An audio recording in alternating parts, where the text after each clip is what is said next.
Kayan dangdut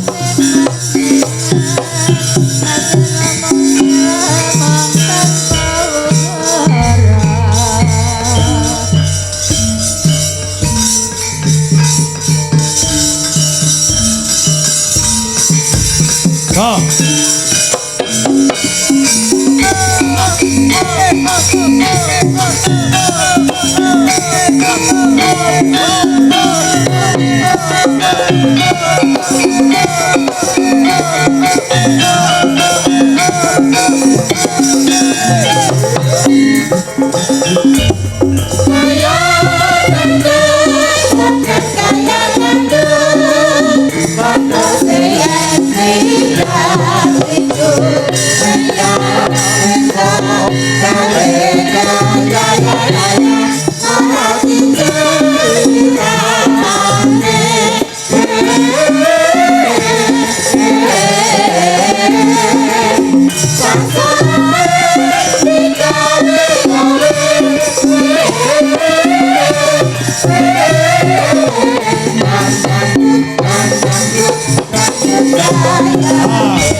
Masih di bulan Agustus ya, bulan 8 ya, di setiap desa ya akeh sing do mengadakan perayaan hari ulang tahun negara kita yang tercinta ya kuwi Republik Indonesia yang ke-81 ya Jung.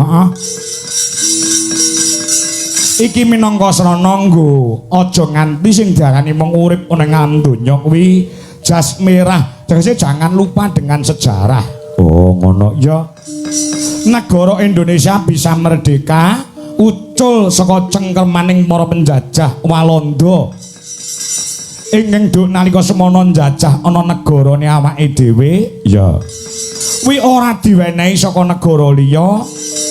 Ning hasil dari perjuangan para pahlawan-pahlawan kusuma bangsa ingkang bertekad bulat bersatu dari Sabang sampai Merauke, kepiye carane supaya negara Indonesia kuwi dadi negara sing merdeka tanpa dijajah kelawan negara liya.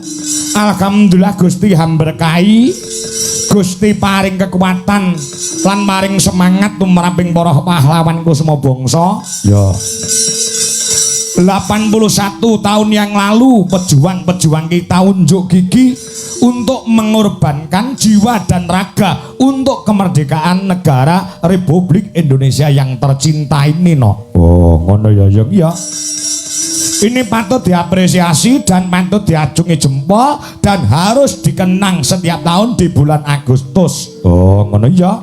Untuk menghargai jasa-jasa para pahlawan kusuma bangsa sing iswani ngorbanke jiwa raga kanggo merdekaning negarane awake dhewe Indonesia. Heeh.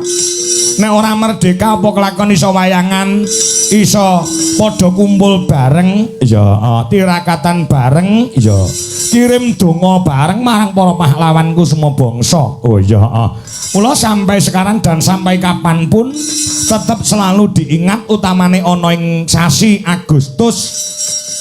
Oh ngono ya 17 Agustus. Ya heeh. 1945 wi mengirakan bahwasanya Indonesia sudah merdeka. Oh, iya heeh. Tur ana sing enekke tontonan maneka warna ning yang masih relevan tontonan Jawa ya kuwi wayang kulit. Oh, ngono. Masih relevan tegese piye? Relevan ki tegese masih bisa mengikuti perkembangan zaman, sing nonton ya jek pirang-pirang, sing nanggap ya jek akeh. Oh, wayang kulit ya iya. Mula bener pengendikane menjane Bapak Kepala Desa ana ing Kali Abu, menjane Bapak Suwondo. Oh, ngono iya. Bahwasanya tontonan sing paling adem ayem, tontonan sing trep kanggo pengetan dari kamardikan ya mung wayang kulit merga wayang kuwi tontonan tuntunan sing kebak marang tatanan. Oh, ngono ya iya. Tontonan kuwi tegese tontonan kuwi wayang bisa ditonton